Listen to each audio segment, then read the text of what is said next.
अब आप घर बैठे कर सकते हैं किसी भी गवर्नमेंट जॉब की तैयारी। इंडिया के लार्जेस्ट लर्निंग प्लेटफॉर्म अनअकैडमी के साथ आज ही अपने फ़ोन में इंस्टॉल कीजिए अनअकैडमी का लर्निंग ऐप। आप हमें वहाँ पे भी फॉलो कर सकते हैं। अनअकैडमी पे अवेलेबल है इंडियाज़ के टॉप एडुकेटर्स, जिसकी क्लासेस और आपकी मेहनत आपकी सफलता सुनिश्चित करेंगी। अगर आप कोई भी प्लस कोर्स सब्सक्रिप्शन वहाँ से ले रहे हैं तो आपको CPE10 ये रेफरल कोड डालना है। ये रेफरल कोड डालते ही आपको 10% का मैक्सिमम डिस्काउंट मिल जाएगा। हेलो दोस्तों, क्या हाल है आप सभी के। आशा करता हूँ आप सब अच्छे होंगे। बहुत ही इम्पॉर्टेंट अपडेट जिसके बारे में इस वीडियो में हम लोग बात करने वाले हैं। अनलॉक 1 जो है ख़त्म होने को आया है और सभी जो ये सोच रहे हैं बात कि अनलॉक 2 कैसा होगा, तो इसको लेकर जो एक बिल्कुल सटीक न्यूज़ है वही आपको इस वीडियो में मिलेगी। वीडियो अंत तक देखते रहिए, सारी जानकारी आपको मिल जाएगी कि अनलॉक 2 कैसा होगा, क्या क्या जो चीज़ें हैं वो खुल सकती हैं और किन चीज़ों पर पाबंदियां अभी भी बरकरार रहेंगी। वीडियो देखते रहिए। चैनल से पहली बार जुड़े हैं तो चैनल को सब्सक्राइब कर लीजिएगा, बेल आइकन प्रेस कर लीजिएगा ताकि जो भी लेटेस्ट अपडेट हो उसकी नोटिफिकेशन आपको टाइम टू टाइम मिलती रहे। इस चैनल पे आपको ना ही सिर्फ न्यूज़ अपडेट बल्कि जॉब अपडेट्स भी मिलती रहती है, तो चैनल को सब्सक्राइब जरूर कीजिएगा। प्रधानमंत्री नरेंद्र मोदी ने बुधवार को मुख्यमंत्रियों से बातचीत में ये कहा कि लॉकडाउन की पाबंदियों में रियायतों के बाद आर्थिक संकेतक पटरी पर लौटने का जो संकेत है वो दे रहे हैं और अब अनलॉक 2 के बारे में और संक्रमण को कम करने के तरीकों के बारे में सोचना होगा। उन्होंने कुछ बड़े राज्यों और शहरों में कोविड-19 का संक्रमण अधिक फैलने की ओर ध्यान दिलाते हुए मुख्यमंत्रियों से उनके राज्य की मौजूदा जांच की क्षमता की पूरी तरह इस्तेमाल और स्वास्थ्य ढांचे का विस्तार करने को जो है कहा है।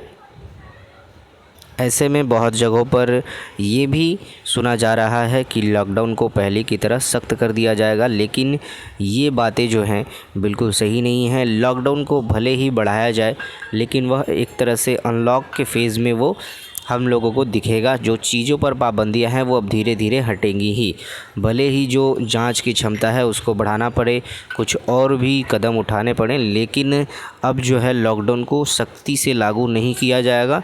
क्योंकि इसका कारण क्या है वो आगे आपको वीडियो में पता चल जाएगा। उन्होंने लॉकडाउन की अफवाहों से लड़ने की ज़रूरत बताते हुए कहा और देश में ये भी कहा उन्होंने कि देश अब खुलने के चरण में है। मोदी ने कहा कि हमें अनलॉक के दूसरे चरण के बारे में सोचना होगा। यह भी विचार करना होगा कि हमारे लोगों को नुकसान की कम आशंका जो है वो रहे। उन्होंने कहा कि पाबंदियों में ढील आर्थिक प्रदर्शन के संकेतक पटरी पर लौटने का संकेत दे रहे हैं। मुद्रास्फीति नियंत्रण है और राज्यों की बुनियादी ढांचे यथा निर्माण संबंधित गतिविधियों को मजबूत करने के लिए एक कदम उठाना चाहिए। यानी कि यहाँ पर साफ साफ इशारा ये है कि जो आर्थिक गतिविधियाँ हैं उसको दिशा देने की बात की गई है।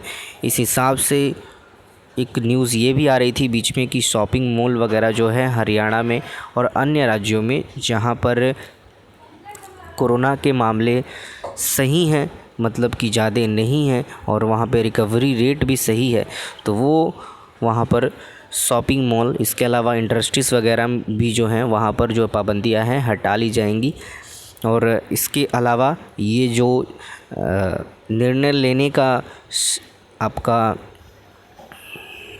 जिम्मा जो है वो केंद्र सरकार ने राज्य सरकार को दे रखी है, जैसा कि आप देख भी सकते हैं। प्रधानमंत्री ने कोरोना वायरस को बढ़ते और फैलने से रोकने पर राज्यों के विचार विमर्श जारी रखते हुए बुधवार को 14 राज्यों और केंद्र शासित प्रदेशों के मुख्यमंत्री और उनके प्रतिनिधियों से जो है बातचीत की है। मोदी ने कहा है कि भीड़, सामाजिक दूरी, नियम का पालन नहीं करना, बड़ी संख्या में लोगों का रोजाना आवाजाही, कुछ शहर में छोटे मकानों में ने कोरोना वायरस के खिलाफ लड़ाई को अधिक चुनौतीपूर्ण जो है बना दिया है। एक बयान के अनुसार मोदी ने कहा है कि जीवन की रक्षा पहली प्राथमिकता होनी चाहिए। उन्होंने स्वास्थ्य संबंधित बुनियादी ढांचे के ऊपर विस्तार रूप से ज़रूरत बताई है। संक्रमण के मामले तेज़ी से बढ़ने का जिक्र करते हुए पीएम मोदी ने कहा कि महामारी से निपटने के लिए कोविड-19 की जांच करने, रोगियों का पता लगाने और उन्हें अलग रखने की ज़रूरत रेखांकित की है।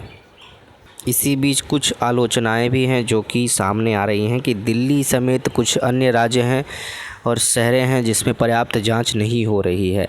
हालांकि प्रधानमंत्री ने कहा है कि स्वस्थ होने वाले रोगियों की संख्या भी बढ़ रही है और राहत की बात है कि बहुत कम रोगियों को आईसीयू तथा वेंटिलेटर की ज़रूरत पड़ रही है। तो ये एक बहुत ही अच्छी बात है। इसके अलावा प्रधानमंत्री ने कहा है कि देशव्यापी लॉकडाउन के दौरान लोगों ने अनुशासन ने वायरस के अतिशय प्रसार को जो है उस पर रोक लगाई है। एक ऑनलाइन न्यूज़ पोर्टल की अगर हम लोग माने तो आप देख सकते हैं हरियाणा में गुरुग्राम में अगले हफ्ते से शॉपिंग मॉल खोले जा सकते हैं। शॉपिंग मॉल्स खोले जाने के बाद सख्त एओपी का जो है पालन करना होगा, यानी कि कुछ राज्यों में तो शॉपिंग मॉल खोले जाने की अनुमति दी गई थी जहां पे कोरोना केसेस बिल्कुल ना के बराबर हैं और बहुत कम है कुछ शहरों में। लेकिन अब जो है हरियाणा में या फिर अन्य राज्यों में जहां पर आपका अगर मान के चलें तो ऑरेंज जोन में जो हैं चीज़ें उस पर भी जो छूट है वो देखने को मिलेंगी। और इसके अलावा बात करें कुछ राज्यों में अभी भी मंदिर जो हैं धार्मिक स्थल बंद ही रहेंगे और इसके लिए गाइडलाइन भी जो है लॉकडाउन अनलॉक 2.0 में जारी की जाएगी। अनलॉक 1.0 की समाप्ति जो है 30 जून को होने वाली है, जैसा कि सबको पता है। तो ये सारी विशेष चीज़ों का ध्यान जो है रखना पड़ेगा, जिसमें आपका सोशल डिस्टेंसिंग, हाइजीन, इसके अलावा 2 गज की दूरी, ये सारी बातें हैं जो कि आपको ध्यान में रखनी पड़ेगी। लेकिन ये बातें कोई भी ध्यान में नहीं रख रहा है।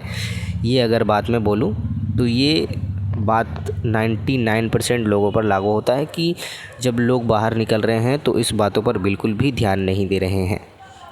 तो यही अपडेट थी गाइज़। वीडियो को शेयर ज़रूर कीजिएगा और ये एक ओवरव्यू मैंने आपको दे दिया कि क्या क्या जो पाबंदियां हैं वो हट सकती हैं। वीडियो को अगर आपने ध्यान से सुना होगा तो आपको बिल्कुल समझ में आया होगा और वीडियो को शेयर ज़रूर कीजिएगा। चैनल से पहली बार जुड़े हैं तो सब्सक्राइब कर लीजिएगा, बेल आइकन प्रेस कर लीजिएगा ताकि जो भी लेटेस्ट अपडेट हो उसके नोटिफिकेशन आपको टाइम टू टाइम मिलती रहे।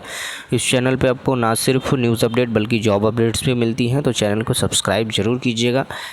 और वीडियो कैसा लगा कमेंट करके ज़रूर बताइएगा। और अगर आप SSC, railway, banking, NEET, JEE, medical किसी भी एग्ज़ाम की अगर आप तैयारी करते हैं तो अनअकैडमी से जुड़ सकते हैं। अनअकैडमी पे अवेलेबल हैं इंडियाज़ के टॉप एडुकेटर्स। और इसके अलावा कोई भी प्लस कोर्स आप ले रहे हैं तो आपको CPE10 ये जो रेफरल कोड है ये डालना नहीं भूलना है। ये रेफरल कोड डालते ही आपको 10% का इंस्टेंट डिस्काउंट मिल जाएगा। तो CPE10 ये जो कोड है आप लिख के रख लीजिए। अगर आपके घर में आपके बच्चे या फिर आपसे जो जूनियर हैं अगर तैयारी करते हैं किसी भी एग्ज़ाम की तो उनको प्लस कोर्स ज़रूर दिलवाइए और CPE10 ये रेफरल कोड डालिए ताकि आपको 10% का डिस्काउंट मिल सके।